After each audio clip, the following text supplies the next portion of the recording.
A bisexual man was rejected because his crush felt unsafe. This is how society fails us. I wasn't expecting to be called a threat just for being honest.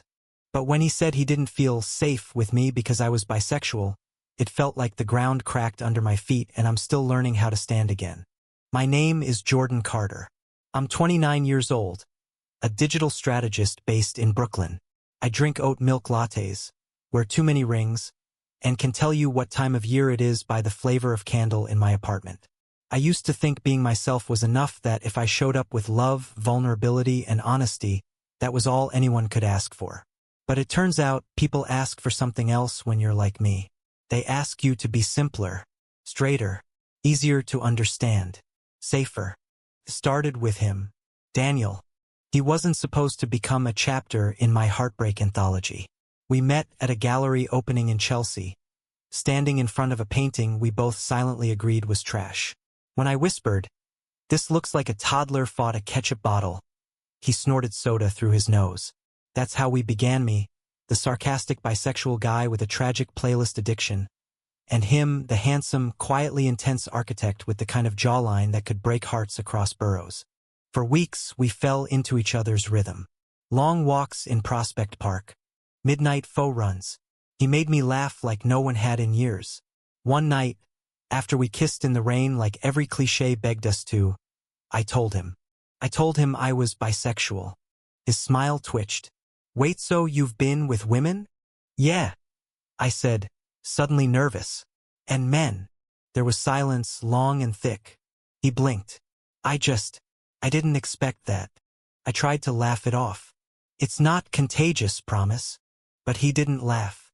He looked at me like I was suddenly something else, less familiar, less trustworthy. Like I'd pulled the rug out from under him. "You should have told me sooner," he said. "I thought you'd want to know me first," I replied. "Not the label." That was the last night I saw him. He texted me a week later. Said he needed space to process. Then came the words I'll never forget. "I don't think I feel safe being in a relationship with someone who might not be able to choose." I'm sorry. Not, "I'm sorry I hurt you." Not, "I'm sorry I made assumptions." Just, "I don't feel safe." Like I was a threat. As if bisexuality is a bomb waiting to go off. As if loving both men and women makes me unstable, unfaithful, incapable of real connection. It was a familiar narrative dressed in a new outfit. I'd seen it before, in the way some women I dated doubted my ability to commit, or the way some men questioned if I was just experimenting. But this was different. I had opened myself, and in return, I was treated like a liar with a loaded gun. And here's the thing, I didn't cry that night. I drank, I danced alone in my living room to Robin, and I stared at the ceiling until 3 a.m. wondering if it was better to just say I was gay, or say I was straight.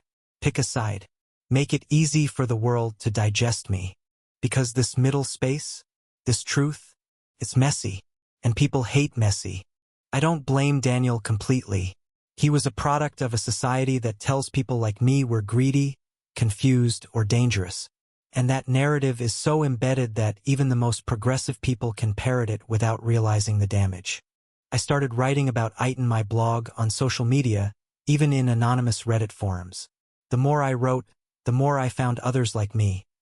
Bisexual men who'd been ghosted, dumped, or degraded for daring to love without binary boundaries. One guy told me he stopped telling people he was bi after someone said, "So basically you'll cheat no matter what." Another had been outed by his ex, who warned mutual friends that he was emotionally unsafe because he didn't know what he wanted. We're not confused. We're not disloyal. We're not unsafe. We are just people who love, and yet we are constantly asked to prove that love isn't a risk. I met someone new a few months after Daniel. His name was Malik, and he was everything Daniel was, and soft-spoken, open-minded, funny in that understated way that catches you by surprise. We met on a queer book club thread, argued about whether Giovanni's Room was overrated, it is, respectfully, and fell into a text thread that never really stopped.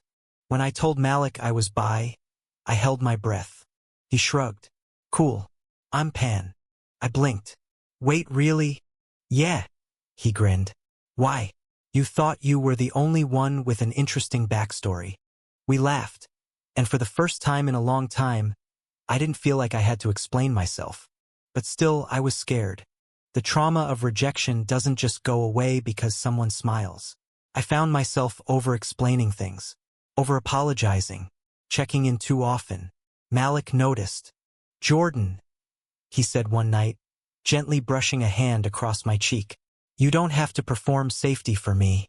I'm not afraid of your past, or your capacity to love." That sentence undid me, because that's what it is, isn't it? Bisexuality is a capacity to love that doesn't fit into boxes. And for so many, that's terrifying. But for others, it's beautiful. I wish Daniel had seen that. But maybe this isn't just his story. Maybe it's bigger than him. Maybe it's about every person who's been told they're dangerous for simply being whole. Maybe it's about teaching people that love isn't linear, and safety isn't about predictability, it's about honesty, vulnerability, and growth. I'm not a threat. I'm not confused.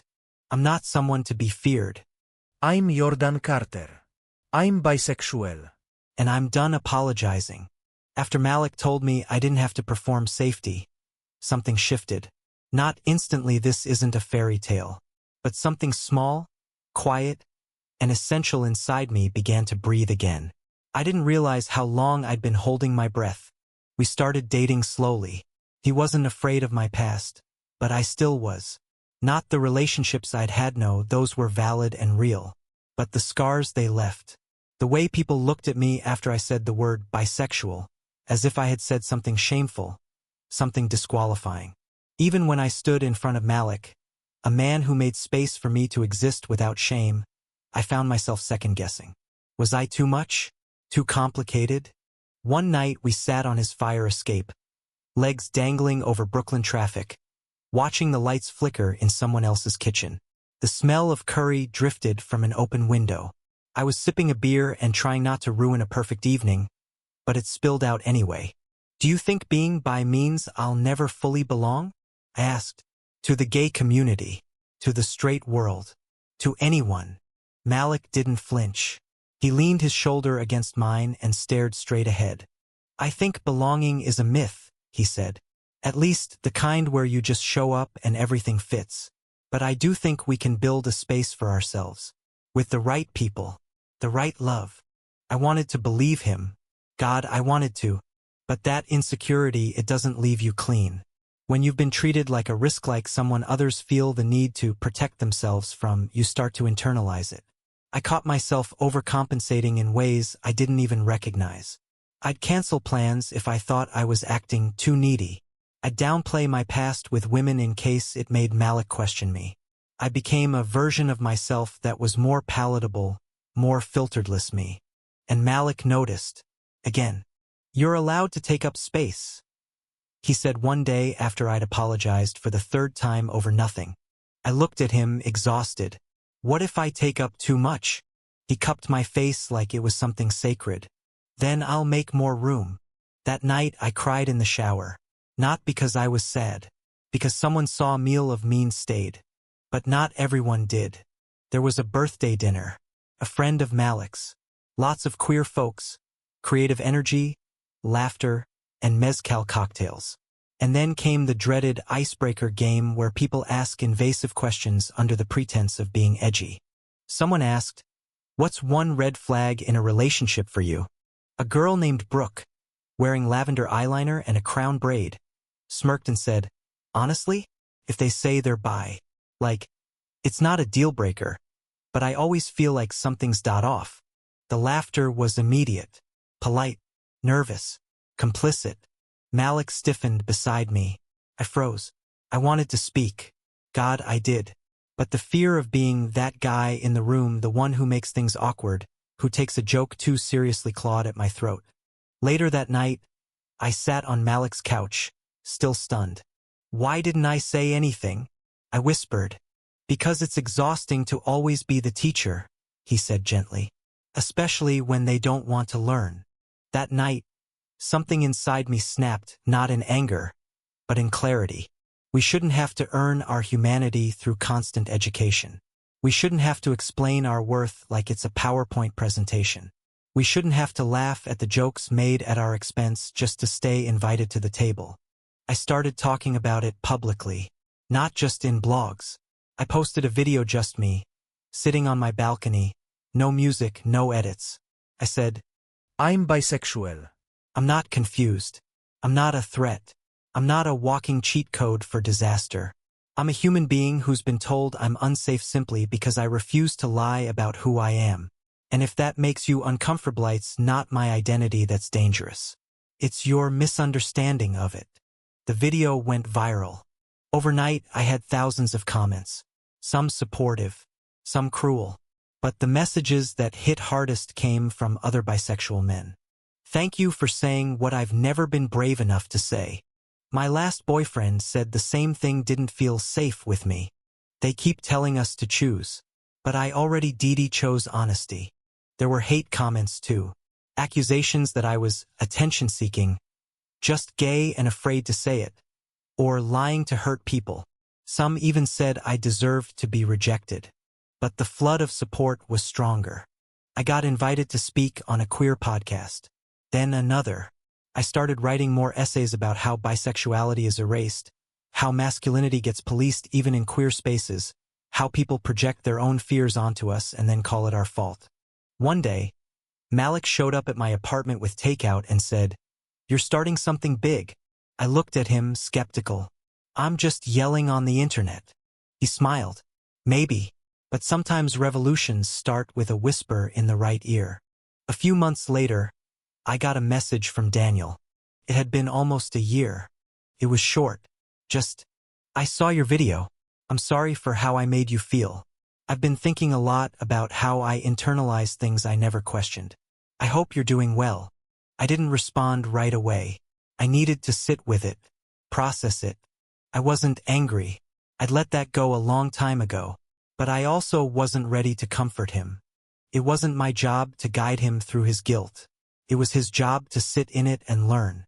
Instead, I read the message aloud to Malik, who listened quietly. "Do you regret it?" Malik asked. "Telling him you were bi?" "No," I said. "I regret believing that his rejection made me less worthy. Because it didn't. If anything, it lit a fire I didn't know I needed. I found a community. I found my voice.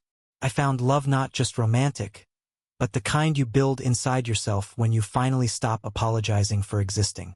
The night Malik and I moved in together, we stood in our new apartment surrounded by boxes and pizza crusts and exhaustion. He handed me a frame. Inside was a screenshot of that viral video, paused mid-sentence. "I want you to hang this," he said. "Somewhere you'll see it every day."